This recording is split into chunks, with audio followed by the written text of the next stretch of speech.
Hi guys, welcome back again to my YouTube channel. My name is Kevin Saili. Di video kali ini kita akan bahas untuk kondisi Bitcoin. Jadi kita akan berikan update menjelang closing weekly time frame, which is sebenarnya nggak terlalu bagus. So langsung aja kita start dalam analisisnya. Mungkin langsung aja kita start dari time frame weekly ya. Jadi untuk time frame weekly, kalau kalian lihat bentuk candle ini, ya kita bisa considering bahwa ini bisa dibilang strong ke arah bearish ya teman-teman, karena beberapa kondisi yang kita lihat di sini adalah dari sisi Fibo 100% extension di kisaran $23.000 berhasil di breach. Kemudian kita juga berbicara exponential moving average 200 yang mana kita percaya di sini weekly moving average 200 yang mana kita percaya di sini minggu lalu itu sudah di reclaim, but this week we are back down weekly moving average 200 lagi. Jadi kita turun lagi di bawahnya, drop below the weekly moving average 200, dan close candle-nya pun kalau misalnya kita lihat dari 3 jam 35 menit tadi sekarang, well ini nggak bisa dibilang cukup oke ya teman-teman ya. Yang pasti gini guys, jadi proses ini itu sebenarnya bisa menjadi dua skenario. Skenario yang pertama adalah dia turun and then retest and then drop back again, atau dia turun, dia rebound and then di fake out baru dia naik lagi.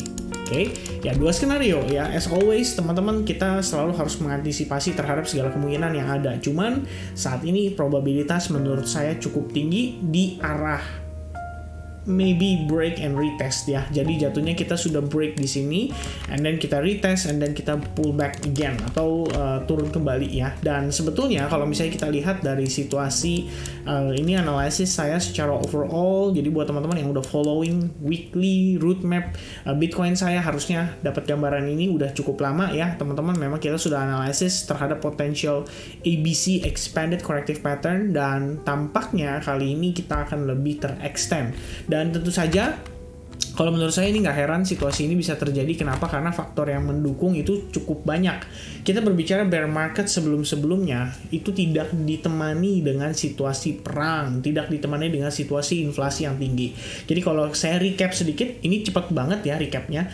Simpelnya adalah Amerika cetak duit, market dipump, kemudian Rusia ternyata menyerang Ukraina, menyebabkan supply chain bermasalah, dan akhirnya menyebabkan inflasi jadi tidak terkendali. Baru sekitar 2 mingguan lalu inflasi itu berhasil ditekan, tapi tidak menjamin karena dari sisi supply chain-nya itu belum berhasil diberesin. Oke teman-teman, jadi ini yang perlu di-note. Plus kondisi saat ini ketegangan semakin bertambah dengan adanya China dengan Taiwan ya. Ini menurut saya kita udah berbicara ranahnya tuh udah mulai ke arah perang ya. Memang kayaknya ingin diciptakan suasana yang panas supaya perekonomian itu bisa distimulate. Karena kita sama-sama tahu saat ini kondisi di China pun dari sisi ekonominya pun saat ini bisa dibilang nggak terlalu baik teman-teman ya. Jadi apakah memang perang ini adalah jawaban dari permasalahan ekonomi? Nanti akan saya bahas satu video terpisah karena kita akan bahas manfaat dari perang sebetulnya. Jadi kenapa Amerika setiap kali dia udah mulai krisis dia menciptakan perang-perang yang istilahnya kadang-kadang kita nggak perhatiin teman-teman gitu ya. Kayak case-case yang di Timur Tengah ya, itu kan aktif banget perang ya, dan ya itu nanti saya bahas di video terpisah aja ya. Itu takutnya kan nanti jatuhnya kayak konspirasi. Tapi yang pasti teman-teman gini, sekarang dari situasi yang tadi saya sempat mention, supply chain bermasalah, otomatis inflasi itu belum bisa benar-benar ditekan. Dan terakhir, nada-nada dari para the Federal Reserve kita sama-sama tahu masih cukup hawkish ya menghadapi situasi market. Dan kita pun udah sempat bahas di fundamental terakhir siasat pemerintah Amerika. Make sure kalian nonton video ini dan help me for your likes button. Jangan lupa subscribe juga channel ini supaya nggak ketinggalan update-update seputar kripto.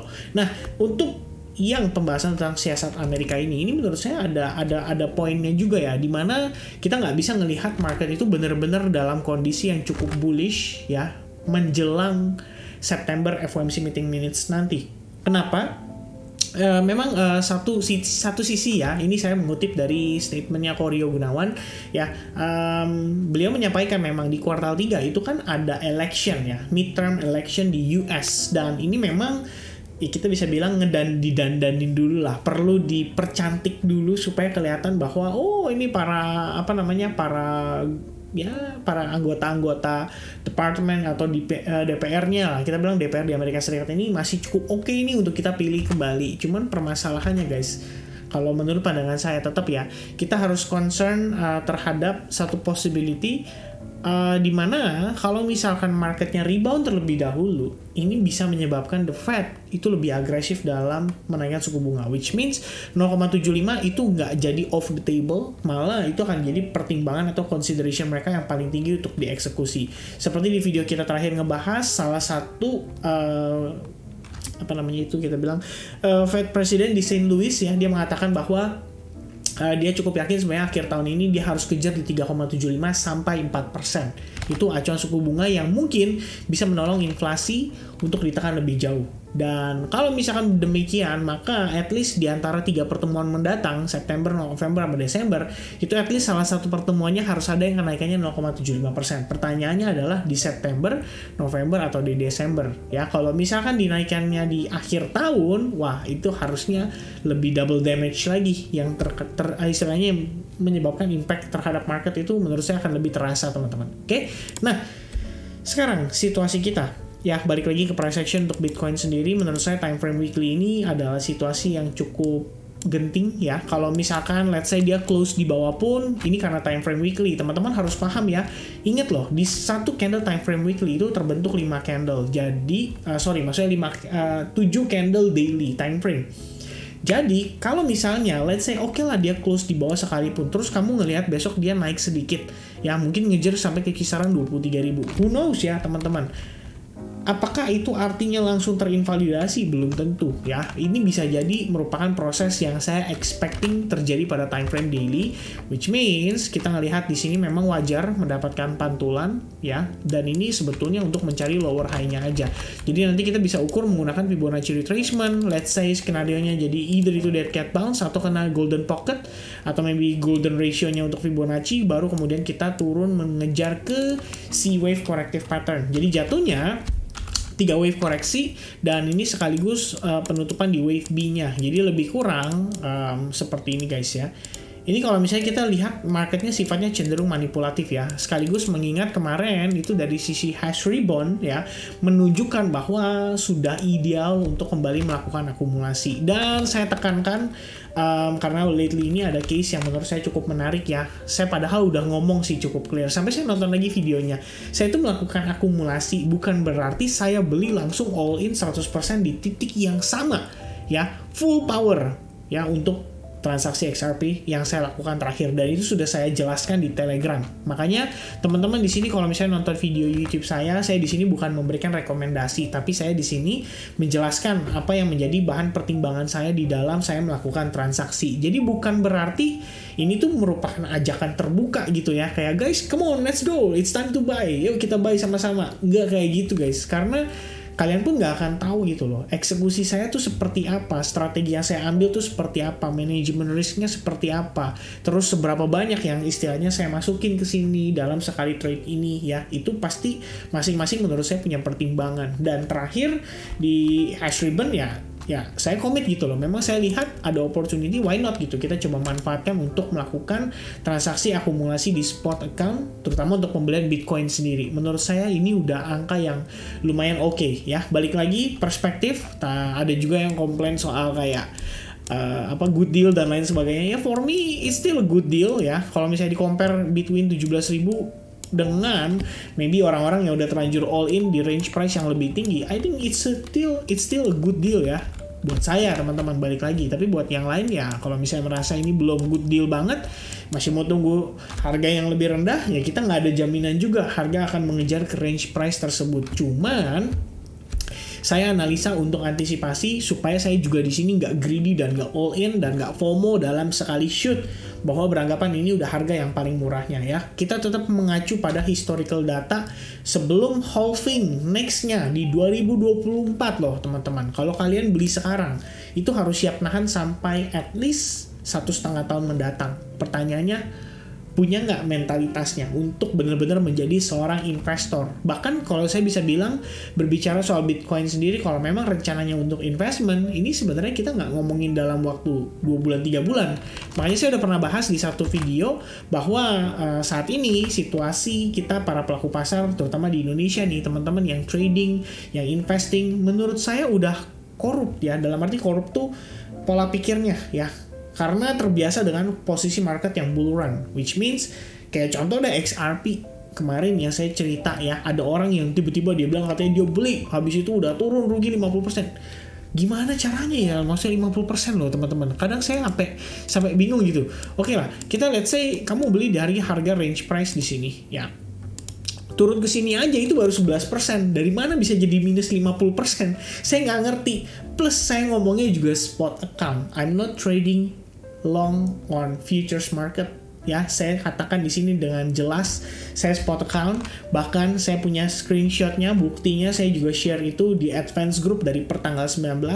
Saya katakan dengan jelas bahwa saya belinya itu spot account. Dan saya bikin videonya, saya bilang akumulasi spot account. Sekarang turun 11%. Gimana ceritanya? Minusnya dia 50%. That's weird, dude. Really ya, menurut saya gitu. Tapi ya udahlah teman-teman. Saya personally ya turut prihatin kalau misalkan ternyata dia sampai minus 50%. Saya nggak tahu sebabnya apa. Tapi yang pasti ini reminder buat yang lainnya yang nonton, mungkin buat viewers yang baru juga, make sure kalian jangan FOMO-an ya.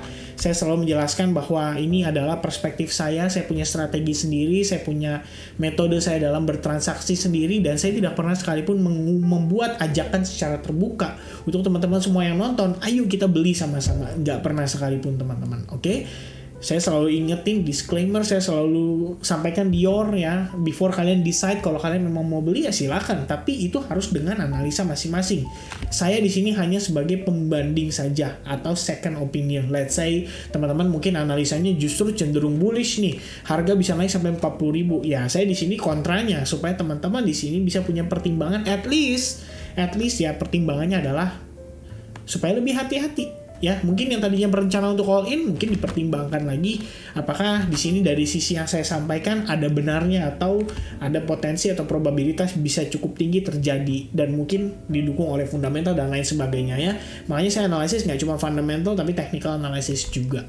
Dan at least untuk time frame daily saya ngelihatnya seperti itu ya. Kalaupun kita rebound, menurut saya sih ini cenderung korektif aja, cenderung dia cuma untuk potensial cari lower high-nya. Kalian bahkan bisa hubungkan trend line untuk mencari potensi testing di bagian atasnya, which is not really correlated karena posisinya kita itu sudah break ya terhadap trend line yang terakhir. Jadi kalau misalnya mau ditarik lagi agak ke bawah, nah ini trend line yang juga tentu saja masih bisa dimanfaatkan. Mungkin dia naik terbatas hanya sampai 21.600 or bahkan best case scenario ya dia naik sampai 22.600. Habis itu ter-reject kembali dan akhirnya kita ngelihat market kembali cenderung turun gitu ya. Nah, itu adalah pertimbangan yang saat ini saya perhatikan. Jadi memang kalau sekilas saya ngelihatnya ada potensi kita bisa rebound ya. Di time frame hourly sendiri terlihat terbentuk semacam double bottom pattern ya, diiringi dengan situasi yang tadi saya lihat ya waktu siang tadi sih sebenarnya karena ada juga si bullish divergence ya. Bullish divergence itu RSI terjadi di time frame 1 jam setelah penurunan terakhir mencapai level 20.650 dan kita baru ngelihat reaksinya setelah adanya si double bottom itu. So far kita naik tapi masih ketahan ya di area atau range price order block dari penurunan terakhir. Jadi agak waspada ya, rejection masih bisa terjadi dan saya pun nggak terlalu confident kalau misalnya harus long, maintain long sampai marginnya besar, apalagi istilahnya ya lihat dia naik terbatas kayak gini terus kayak malah ditambah gitu ya. Saya nggak terlalu confident gitu loh. Saya to be honest ada ongoing long position di Bitcoin, tapi memang consideration saya adalah hanya untuk short term aja ya, karena menurut pandangan saya kita masih punya potensi untuk cari lower high-nya ya. Balik lagi turunnya yang terakhir ini menurut saya sangat agresif. Harusnya secara ideal itu minimal kita ngisi dulu lah area-area yang bisa dikonsider sebagai area imbalance-nya. Jadi misalnya contoh seperti situasi di sini ya, ini adalah area imbalance ya. Ketika kita melihat space yang dibentuk oleh satu big red candle-nya ini merupakan candle yang lumayan signifikan. Jadi saya personally mungkin considering ya masih ada potensi kita bisa naik ngejar ya maybe sampai kisaran $22.300 ya. Itu sekali lagi base case scenario ya. 22.300. And then maybe setelah itu kita ngelihat ada rejection lagi, atau mungkin kita mendapatkan reaksi dari range price yang di sini ya. Jadi kalau saya tambahkan, wah ternyata dia spike, abis itu dia turun lagi dan lain sebagainya. Yang pasti sentimen dari sisi time frame weekly menurut saya cukup negatif. Jadi yuk kita mari sama-sama pantau ngelihat pergerakan Bitcoin dari sisi closing, midterm sampai ke short termnya. Saya rasa itu aja mungkin sedikit update yang bisa saya sharingkan. Sekali lagi reminder dari saya adalah guys, video ini saya buat tujuannya adalah untuk berbagi analisis dan perspektif buat kita bisa jadi sarana sharing juga. Saya tidak ada ajakan sama sekali untuk memberikan rekomendasi secara terbuka. Yuk kita beli koin ini sama-sama. Bahkan saya udah pernah jelaskan juga, the only coin yang saya sharing ke teman-teman itu MetaHero. Ya setelah MetaHero pun ada Everdome, itu pun karena project lanjutan dari si MetaHero. Dan setelah itu saya nggak pernah ngomongin koin yang lain gitu loh ya. Karena memang setelah ngomongin MetaHero, padahal saya nggak di-endorse aja, itu dihujatnya, dibilangnya di-endorse. Nah, kalau misalnya mau bisa dibilang ya, seburuk itukah YouTube di Indonesia ya, yang kita ngomongin tentang seputar cryptocurrency sampai bikin teman-teman tuh langsung prejudge ya, before kalian tahu gitu loh, my intention sharing tentang hal tersebut. I think that's it teman-teman. Kayaknya saya ngobrol terlalu panjang. Thank you so much. Have a nice weekend. Sorry. Have a nice Monday. Semangat yang lagi mau aktivitas kerja. Sampai ketemu lagi di update berikutnya. Cheers and God bless. Bye-bye.